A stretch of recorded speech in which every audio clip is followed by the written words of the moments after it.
We are privileged to have in our midst our chief guest, Mr. R.M.P. Jawahar, Executive Director of our Trust Hub. As Madam already pointed out, Mr. R.M.P. Jawahar sir has nearly 3 decades of incubation and innovation development experience. He is an acclaimed incubation expert, not only nationally but also internationally. May we kindly request you, sir, to deliver the inaugural address.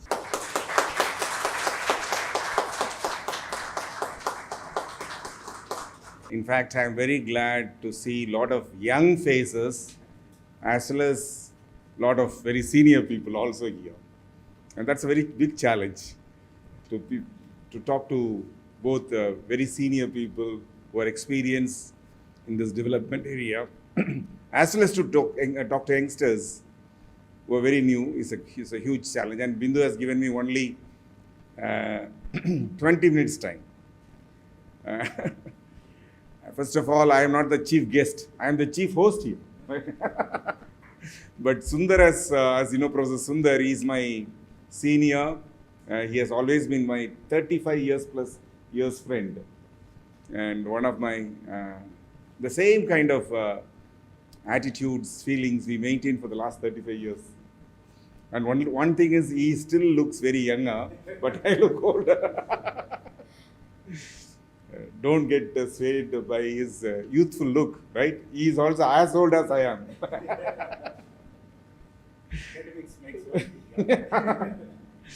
But he's very young in spirit. In fact, one of the reasons why I am here is this is a very good institution, no doubt. I know the kind of facilities you can look around, the kind of maintenance, the kind of quality in everything. This institution physically reflects quality, and then Professor Sundar spiritually reflects the quality. Once Professor Sundar was there as director, I thought we had a lot of management institutions in Trichy.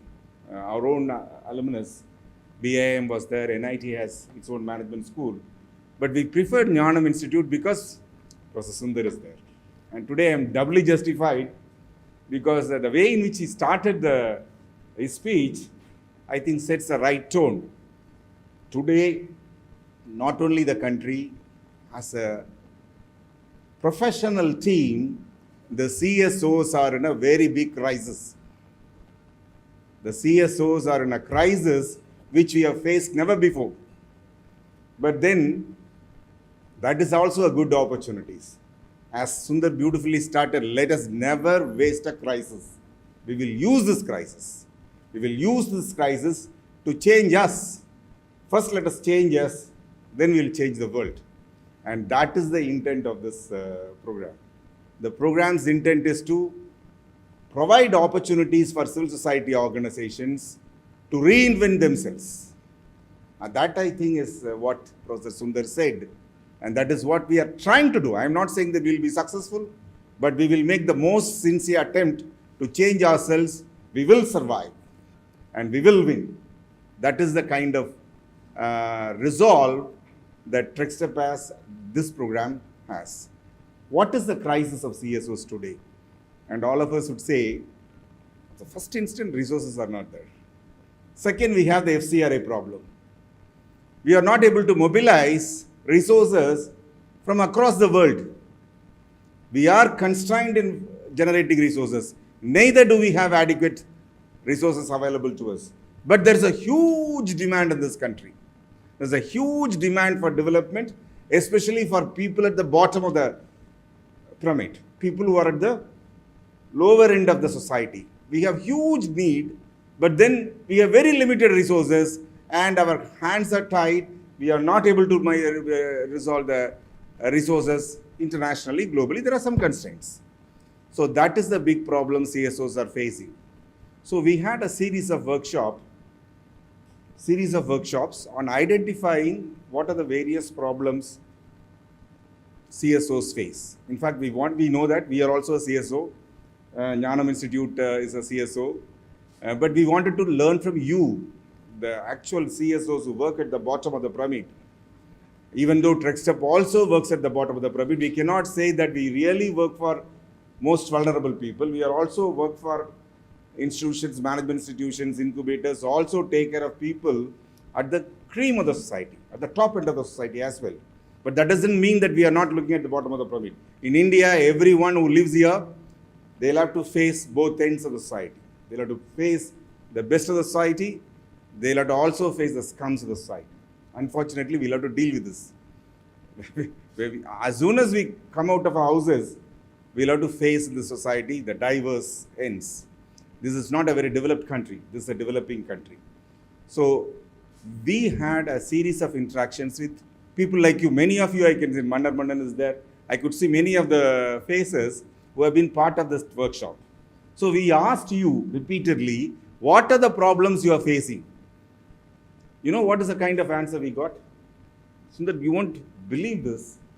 I know I have a lot of problems. I know day to day I'll have to earn money for running my organization, for meeting the demand, which is an unmeetable demand. The kind of demand we have in the society is so huge. It is not a country. It's a country of countries. It's a subcontinent. There's huge needs in the society, but we are not able to mobilize resources for that. We don't have resources for that.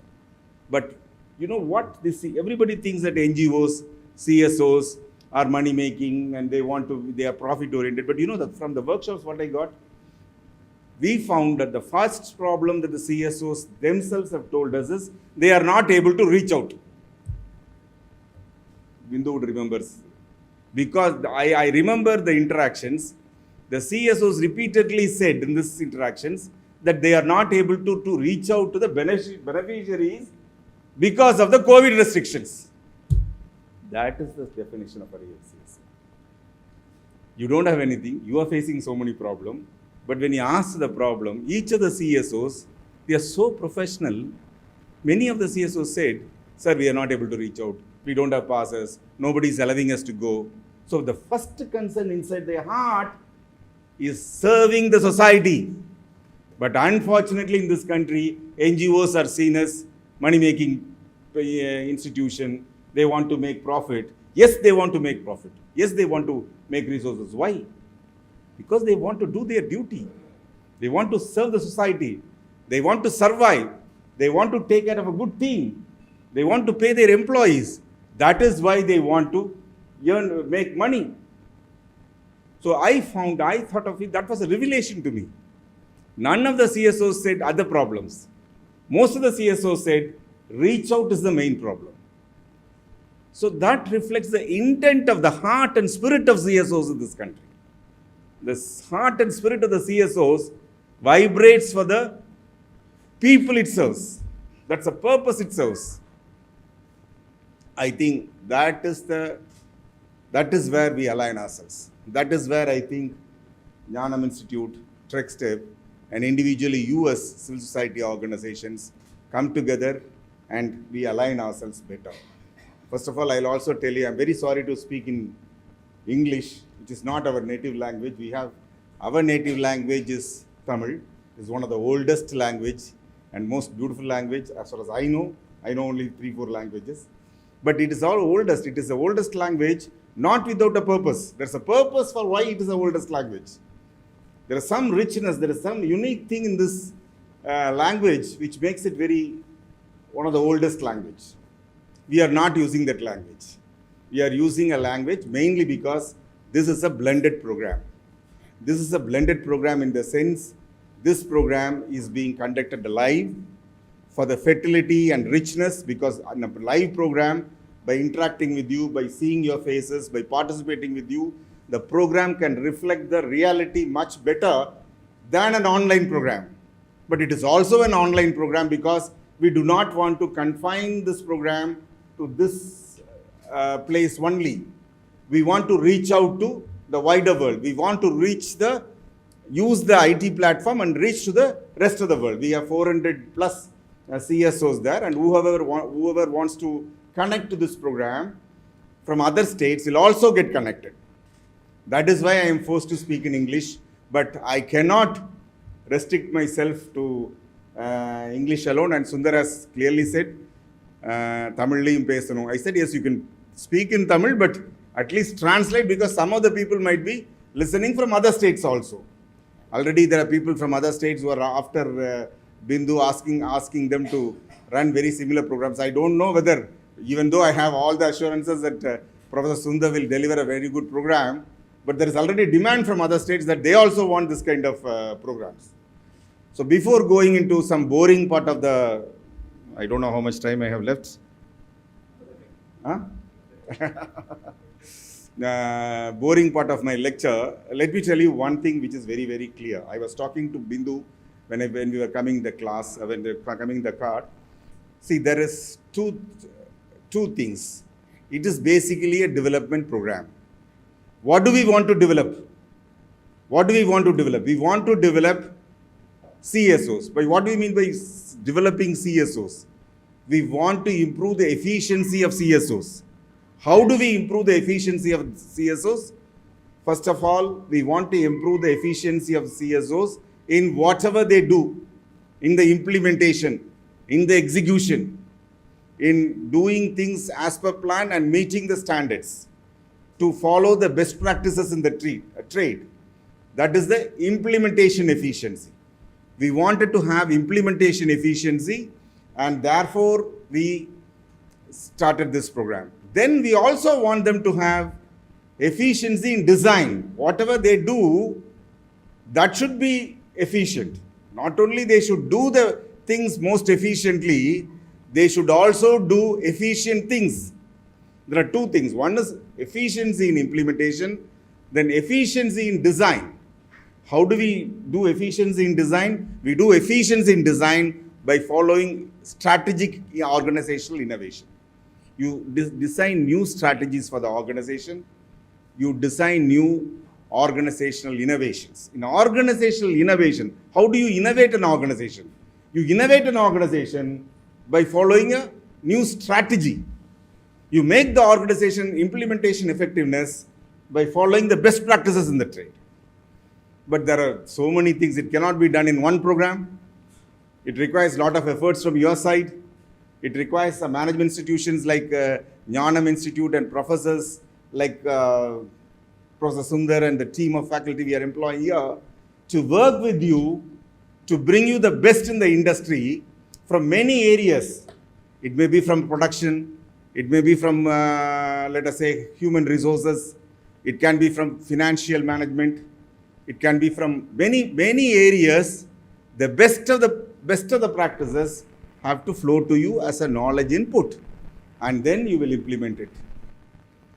So in order to ensure the efficiency in implementation, efficiency in execution, I think the first field we have chosen is finance. As you know, everybody is worried about managing finance. Not only you are worried about it, your sponsors are also worried about finance management. The first question the sponsors would ask you is, how did you spend my money? Do you have proper accounts book? And you should know the vocabulary to talk to them in the right language. You may be doing the good thing, but if you do not present it well, that's not going to convince people. You should not only be good in intent and content, but you should also be good in presenting it to others. You should convince others. That interface is very important. Don't think my spirit is only very important, but it is other spirit is also matters.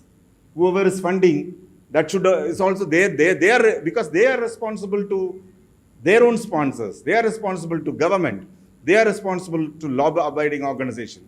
So the finance is one part where I feel, personally, my little experience with CSOs, let us admit, we are not very good.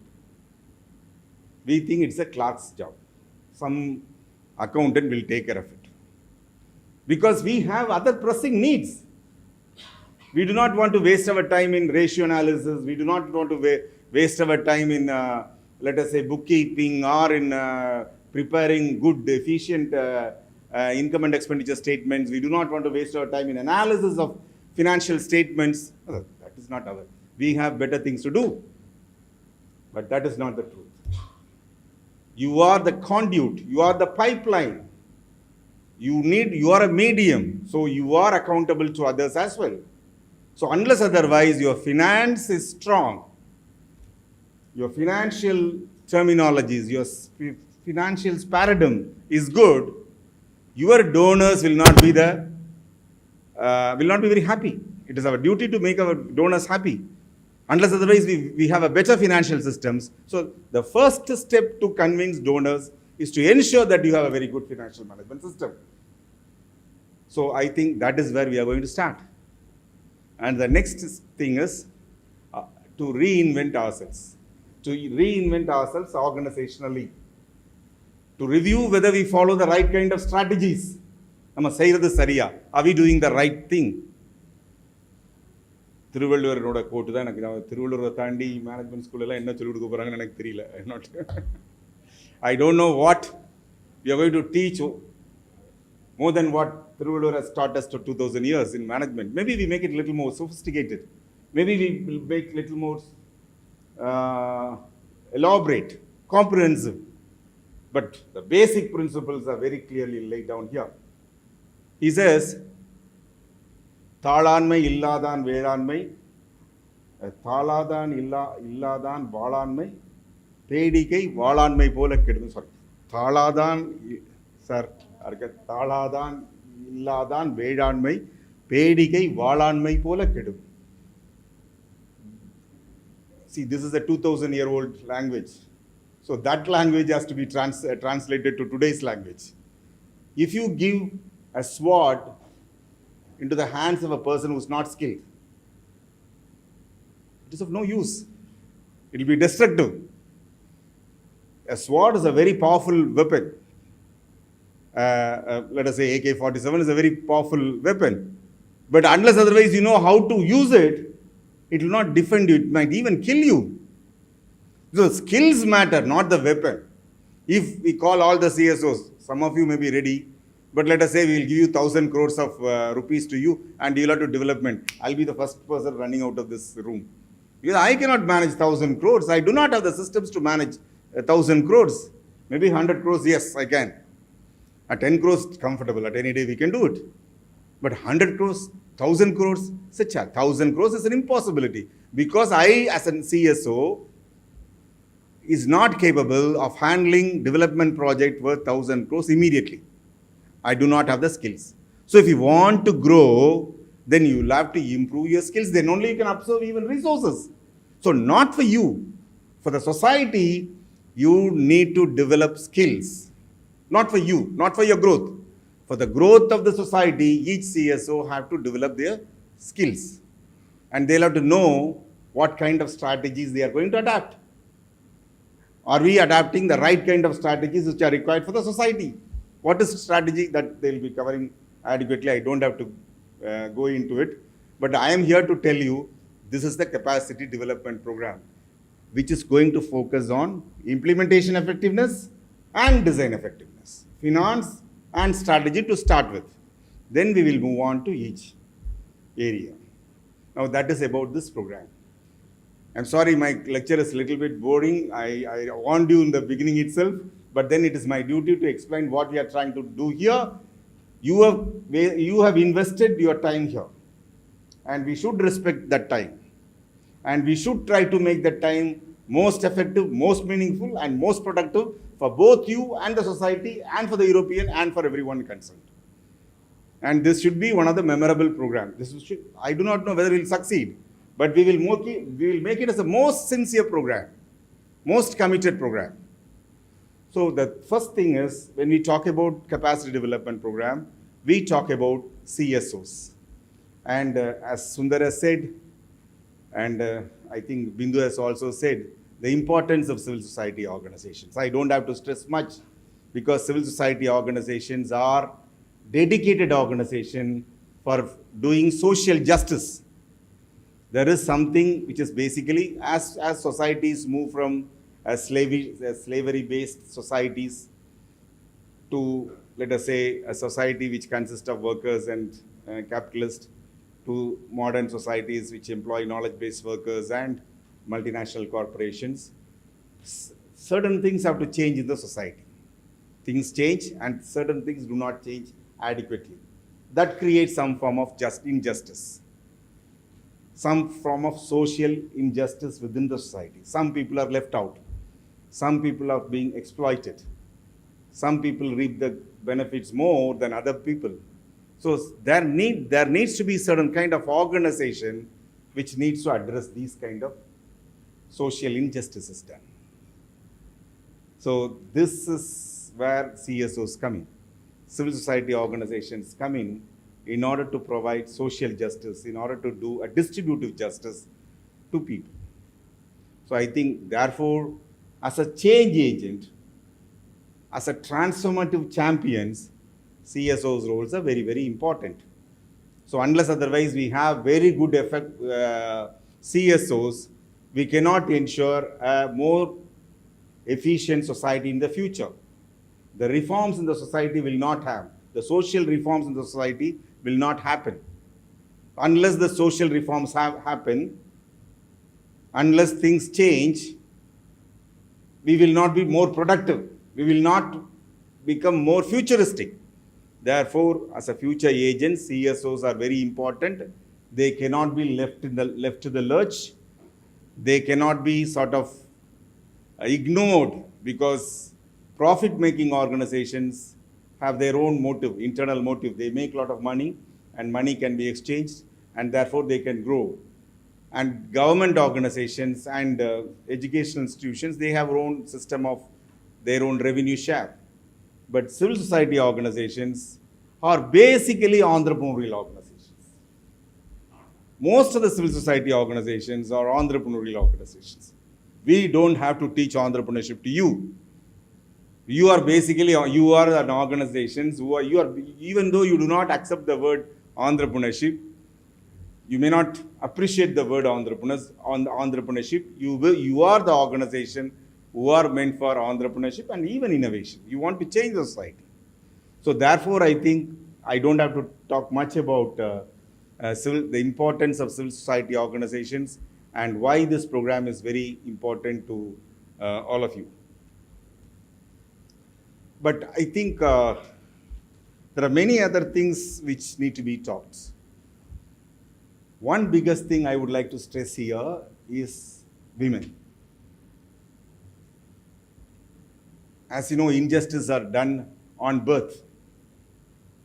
Because you are born in a certain way, because you are born in a certain community, because you are born in a rural area, because you are born in a certain caste, because you are born in a certain family, because you are born in some neighborhood, some injustices are cast upon you. But for women, the injustice is done before birth itself. The child is a girl child, is not even allowed to be born. The injustice predates the birth itself, only in the case of women. Because that is how our whole society has been. It is not the justice, it is a pre-birth injustice. If that is not changed, we'll have to understand. What I'm trying to say is, the injustice that is done to women in this modern world is very deeply ingrained. It is before the birth itself. In studies, in food, in decision making, in giving resources at hand. The injustices are so invisible that it is so spread out. And we expect women to deliver as good as man, but do double the work. We are expecting them to do all the work at home and equally compete men at office also. So this is the program which addresses that part of the story, the gender part of the story. So I think therefore, if we want to improve the society, if we want to turbocharge the society, if we want to do something for the society, you will have to liberate 50% of these people. You will have to empower 50% of the people. My daughter is today earning much more than me, but she has double the responsibility than I have. I'm not talking about childbirth. That childbirth is a natural injustice. But there are other responsibilities, other inequalities that is cast upon women, but they are called upon to deliver to the social change. And we cannot move like that. Unless otherwise we provide more playing field for women, more participation for women, we are not going to go there. We want to create a bright future where women can contribute. We'll have to change ourselves. We'll have to create more justice, more power, more resources at disposal for women. I always say that TechStep is in the new business of startups for social justice. But here I am saying you startup for social justice for women is a very sweet startup. It's not only a startup, it is also a sweet startup. Because what is more rewarding than making a woman as an entrepreneur? A woman as an entrepreneur is a born success. You see a woman as a successful entrepreneur, everything is done. Because you put the resources into the hands of women. When the resources are in the hands of women, then what happens is that she is able to create a new society. She is able to demonstrate that she can create her own world. She is able to say that I am able to employ so many people, sustain so many jobs. So the best form of justice to women is to make them a successful entrepreneur. Because she is not depending on other power. She is dependent on her own idea, her own skills, and she has demonstrated that she can be successful against society as an entrepreneur. So I think this program on innovation and entrepreneurship, as well as for women, is a double win game for society. It's not win-win-win game. So it creates icons. Let us make one woman as successful entrepreneur. The message is very clear and sound. Lot of women around them, they get excited. They get the belief that they can manage this world better. They can employ people. They can create jobs. And it is also very flexi working. You can work at home. You can work at this thing. You can employ whomever you want. If you do not want, you can chuck out people. So I think innovation, entrepreneurship for women is not today's theme. This is going to be the theme for the future. Gender is going to be the theme for the future. For 50% of the society has to be transformed. So unless otherwise we use 50% of this society into a new paradigm, we are not going to have a new paradigm at all. So if world has to be changed, women have to be empowered. And that is already happening, but as CSOs, as bottom of the pyramid, that is not happening adequately. Today, women do not want to marry because they know that they want to be free. They want to rule the world, and they are ruling the world at the top end. But at the bottom of the pyramid, if they are enabled, that can bring many, many benefits to women as this thing. So this is why TechStep has taken this project. When we entered, see, TechStep has a great reputation. Bindu said 1986, I was in business incubation from 1989 September. 86, I was a student along with Professor Sundar. So 89, I came into this thing. From 89 onwards, it's a one-way ticket. Once you come into this kind of organizations, you cannot go back. So from 89 onwards, I was working in incubation.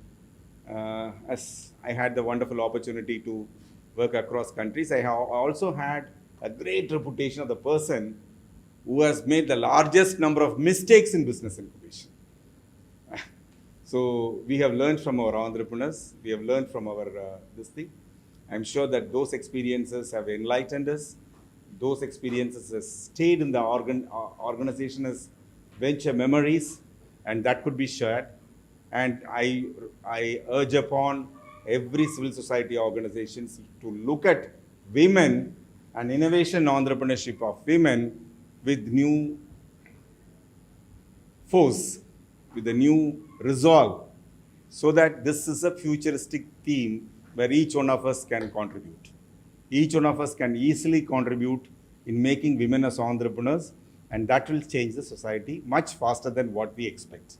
Because once women become entrepreneurs, they create a lot of jobs, they create icons of champions, they also create a lot of tax revenues, they bring in innovative products, they change the entire world. Therefore, I think innovation and entrepreneurship for women will be the best thing for the future, where every CSOs can and should participate and contribute, and that will be a very great change for the society. Thank you very much. I wish all of you enjoy this day and get benefited. Thank you.